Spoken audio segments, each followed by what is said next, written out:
అనంతపురం నగరంలో పేటరేగిపోతున్న call money వ్యవహారానికి సంబంధించి ప్రత్యేకంగా కూడా పోలీసులు ఫోకస్ చేసినట్టుగా తెలుస్తోంది. డీఎస్పీ శ్రీనివాసరావు విషయాన్ని వెల్లడించారు. ప్రజల నుంచి ఫిర్యాదులు అందిన వెంటనే తక్షణమే స్పందిస్తున్నామని, స్టేషన్ల వారీగా కాల్ మనీ గ్యాంగ్లను గుర్తించి కౌన్సిలింగ్ ఇస్తున్నట్లుగా తెలిపారు.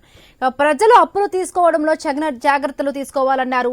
ఎవరైనా సరే వడ్డీల పేరుతో వేధిస్తే తమ దృష్టికి తీసుకురావాలని, అలాంటి వారిపై కఠిన చర్యలు తీసుకుంటామంటున్న డీఎస్పీ శ్రీనివాసరావుతో ఐ న్యూస్ ప్రతినిధి రామాంజనేయులు ఫేస్ టు ఫేస్. గంజాయి మాఫియా, మద్యం మాఫియా, రౌడీ ముఠాల తరహాలోనే అనంతపురం జిల్లాలో ఇప్పుడు సామాన్యులను పట్టి పీడిస్తోంది ఓ మాఫియా. కొన్ని ప్రత్యేక ముఠాలను ఏర్పాటు చేసుకుని యథేచ్ఛగా బహిరంగంగా సామాన్యులను జలగల్లా పీడిస్తున్న ఆ మాఫియానే వడ్డీ వ్యాపారుల మాఫియా. రోజు వడ్డీ, వారం వడ్డీ, నెలవారీ వడ్డీలంటూ జలగల్లా పీడిస్తున్నారు. అయినా 5 నుంచి అవసరాన్ని బట్టి 15 రూపాయల వడ్డీ వరకు కూడా వసూలు చేస్తున్నారు. సామాన్యులు, వ్యసనపరులు, దూదగాళ్లు వీరికి ఆదాయ వనరులుగా మారుతున్నారు. క్రికెట్ బెట్టింగులు, పేకాట, మటకా ఆడేవారే వీరిని ఆశ్రయించి సర్వం కోల్పోతున్నారు.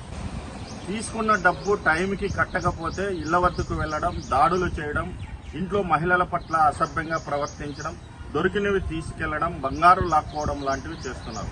కొందరైతే నడి రోడ్డుపై దాడులకు కూడా పాల్పడుతున్నారు. అయితే ఇవన్నీ పోలీసులకు తెలియకుండా జరుగుతున్నాయా అంటే పోలీస్ స్టేషన్లో ప్రతిరోజు జరుగుతున్న పంచాయతీల్లో ఇవే సగభాగం ఉంటున్నాయి. చీటీల పేరు మోసం దగ్గర నుంచి వడ్డీ వ్యాపారుల దురాఘాతాల వరకు ప్రతిరోజు ఇవే ఫిర్యాదులతో పోలీసులు విసిరిపోతున్నారు. అయితే ఈ మాఫియా ఎవరన్నది పోలీసులకు తెలిసినా కూడా చర్యలు తీసుకోవడం లేదు.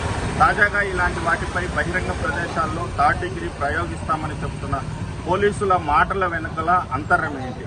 ప్రస్తుతం మనతో మాట్లాడడానికి ఇదే విషయంపైన అనంతపురం డీఎస్పీ ఉన్నారు. ఆయనతో మాట్లాడి మరిన్ని విషయాలు తెలుసుకునే ప్రయత్నం చేద్దాం. సార్, ఇప్పుడు ఈ అంటే చీటీలు, తర్వాత అధిక వడ్డీలకి సంబంధించి ఈ వ్యవహారాలన్నీ కూడా చాలా వివాదంగా అయిపోయి ప్రస్తుతం పోలీస్ స్టేషన్ వరకు చేరి ఇది ఒక పెద్ద న్యూసెన్స్గా తయారైపోయింది. మనకి పోలీస్ సైడ్ నుంచి మనం ఎలాంటి యాక్షన్ తీసుకుంటాం? అందరికీ నమస్కారం. మన అనంతపురం టౌన్లో చాలా వరకు అనాథరైజ్ చిట్టీస్ ఇచ్చేసి వాళ్ళు నడుపుతూ ఉన్నారు. అలాగే అనాథరైజ్గా వీళ్ళు వడ్డీకి డబ్బులు ఇచ్చేసి అధిక వడ్డీలు వసూలు చేయడం దొరుకుతుంది. ఎవరైతే ఇప్పుడు చిట్లు ఏంటంటే చాలా వరకు కొంతమంది ఎంప్లాయీస్ చేస్తున్నారు, కొంతమంది అదే వృత్తి పెట్టిన పబ్లిక్ కూడా దీన్ని చిట్లు వేసడం జరుగుతుంది. ఈ చిట్టీలు వేసినప్పుడు కొంతకాలం నమ్మకంగా వాళ్ళు డబ్బులు రీపేమెంట్ చేస్తారు. ఆ తర్వాత నిదానంగా వాళ్ళు తీసుకున్న డబ్బు ఎక్కడో కూడబెట్టుకొని అది రికార్డులో లేకుండా, అంటే రికార్డులోకి వస్తే మళ్ళీ వాటిని సీజ్ చేస్తారని చెప్పి కొన్ని సలహాల మేరకు వాళ్ళు ఒక ప్రీ ప్లాన్డ్గా చేసి డబ్బులు ఏర్పడటానికి అవకాశాలు చేస్తుంటారు. కొంతమంది ఇక్కడిగా ఎవరైతే చిట్టి వేస్తారో వాళ్ళు ఆర్గనైజ్ దగ్గర మాకు ఎవరి మంత్ మేము డబ్బులు కట్టినందుకు మాకు ఏదో సంథింగ్ రికార్డెడ్గా మీరు రాసేమండి అని అడుగుతారు. కొంతమంది అమాయకులు ఏంటంటే ఏమీ రికార్డెడ్గా తీసుకోకుండా డబ్బులు కడుతుంటారు. ఇలా కట్టిందో వన్ పాయింట్ అతను డబ్బులు ఎక్కొట్టేసి వెళ్ళిపోవడం జరుగుతుంది. ఏదేమైనప్పటికీ అట్లాంటి జరిగిన మోసాల్లో చిట్ ఫండ్ యాక్ట్ కింద మేము తప్పనిసరిగా దాని మీద కేసు రిజిస్టర్ చేయడం జరుగుతుంది. అలాగే వాళ్ళ మీద స్ట్రింజెంట్ యాక్షన్, అంటే వాళ్ళకి రిమాండ్ పోవడానికి కూడా అవకాశం ఉందన్నమాట.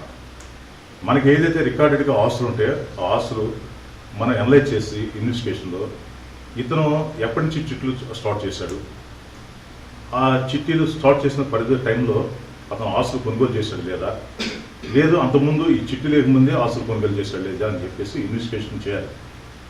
ఇది కొంచెం ప్రాసెస్ ఇమ్మీడియట్గా రెమెడీ కాదు, ఇది కొంచెం టైం తీసుకుంటుంది. ఆ కూలంశంగా అన్ని సబ్ రిజిస్టర్ ఆఫీసులో వీళ్ళకి సంబంధించిన ఆస్తులు ఎక్కడ ఉన్నాయని వెరిఫై చేసుకుని, ఒకవేళ ఆస్తులు ఉన్నట్లయితే మనం త్రూ ఎస్పీ గారి ద్వారా కలెక్టర్ గారికి గవర్నమెంట్కి పెట్టేసి అటాచ్మెంట్ ఆఫ్ ప్రాపర్టీస్ అని చెప్పి మనం గవర్నమెంట్ నుంచి ఆథరైజ్గా తీసుకుంటాం. అవి తీసుకున్న తర్వాత మనం కోర్టులో ఫైల్ చేస్తాం. మీన్ వైల్ ఏం చేస్తామంటే ఈ లోపల మనం ఆ కన్సర్న్ సబ్ రిజిస్ట్రార్స్కి ఒక లెటర్ ఇస్తాం అనమాట. బాబు వీళ్ళు పలానా కేసులో ఇరుక్కున్నారు, అక్రమంగా వీళ్ళు వాళ్ళ దగ్గర తీసుకున్న డబ్బుతో ఆస్తులు రిజిస్టర్ చేస్తారు కాబట్టి వీటిని ఫ్రీ చేయమని చెప్పి మేము లెటర్ ఇస్తాం. దాని మీద బేస్ చేసుకుని సబ్ రిజిస్ట్రార్ ఏం చేస్తారంటే దాన్ని కోడ్లో పెట్టేస్తారు. కోడ్లో పెట్టినప్పుడు వాడు అమ్మగానికి కానీ లేకపోతే ఏదైనా తనఖా పెట్టుకోవడానికి అవకాశం ఉందన్నమాట. ఇదొకటి. ఇలాంటివన్నీ ఈ మధ్య రీసెంట్ కాలంలో చాలా వచ్చినాయి. నేనైతే వచ్చిన తర్వాత 5-6 కేసు కూడా కొంతమంది ఏమని అడుగుతారంటే, ఇప్పుడు వాడు వచ్చి మళ్ళీ ఇంత జరిగినప్పటికీ మా డబ్బులు మాకు తిప్పింది అంటారు. కానీ ఇక్కడ టెక్నికల్ ప్రాబ్లమ్స్ ఉంటాయి. ఈ మధ్య గవర్నమెంట్లోనైనా ఆనరబుల్ హైకోర్టు వారు కూడా మీరు పోలీసు వారు సివిల్ కేసులో ఇంటర్ఫియర్ కావకూడదు అని చెప్పి అంటా ఉన్నారు. ఇది సివిల్ మ్యాటర్కి వస్తుంది. బట్ చిట్టీలు వేసి ఎక్కడం అనేది క్రిమినల్ కేసులో వస్తుంది. డబ్బులు తిప్పి ఇవ్వడం అనేది మాకు ఇబ్బందికరమైన పరిస్థితి అన్నమాట. సో ఏదైనా ఈ చిట్టీలు ఎక్కొట్టి మోసం చేసే కేసులో స్ట్రింజెంట్ యాక్ట్ చేసుకుంటాం. వాళ్ళ యొక్క ఆస్తులు గుర్తించి వాళ్ళ మీద తగిన చర్యలు చేసుకుంటాం. ఫిర్యాదుదారు కూడా వాళ్ళ తరఫున ఏదైనా ఆస్తులు చూపిస్తే వాటిని కూడా మేము తీసుకుని దానిలో చేస్తాం. ఈ మధ్య పోలీస్ డిపార్ట్మెంట్ చెందిన ఒక అతను ఏఎస్ఐ కూడా ఇట్లా డబ్బులు ఎక్కొడితే ఎవరైతే బాధ్యత ఉన్నారో వాళ్ళతో కొన్ని ఆస్తులు ఐడెంటిఫై చేసి మాకు సబ్మిట్ చేయడం జరిగింది. మేము వాటిని అటాచ్మెంట్ కూడా చేయడం జరిగింది. ఛార్జ్ షీట్ కూడా వేసాం. విచారణలో వాళ్ళు దాన్ని బట్టి చెప్పేస్తారు అన్నమాట. అదొక ఆస్పెక్ట్. ఈ ఆర్థిక వ్యవహారాలన్నీ వివాదాలుగా మారి పెద్ద సమస్యగా మారుతున్నాయని, మరి ఎవరైనా సరే ఒత్తిడి తీసుకొచ్చి ఇబ్బందికర పరిస్థితులు కల్పిస్తే ఖచ్చితంగా పోలీస్ స్టేషన్కి వస్తే న్యాయం జరుగుతుందని అనంతపురం డిఎస్పీ శ్రీనివాసరావు చెప్తున్నారు. కెమెరామెన్ సుధీర్తో రేపటి రామాంజనేయులు, ఐ న్యూస్, అనంతపురం.